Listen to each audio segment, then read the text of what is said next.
Questa è Adria. Ci troviamo in provincia di Rovigo. La fondazione risale al IV secolo a.C., quando i Veneti vi costruirono un centro abitato. Nel corso dei secoli Adria ha conosciuto varie dominazioni, prima dei Romani, poi dei Goti, dei Bizantini e dei Longobardi.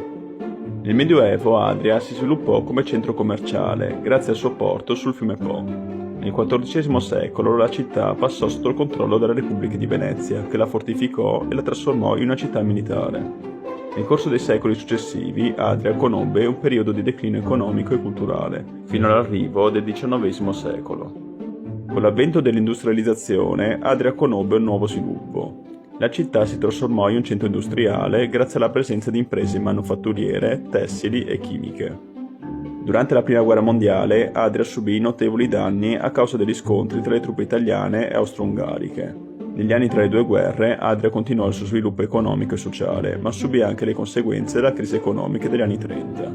Durante la Seconda Guerra Mondiale, la città fu occupata dalle truppe tedesche e subì numerosi bombardamenti che causarono la distruzione di molti edifici e la morte di numerosi civili. Dopo la guerra, Adria si rifece lentamente dalle distruzioni subite. La città si sviluppò come centro agricolo e turistico grazie alla presenza di attrazioni naturali come il delta del Po e la laguna di Venezia.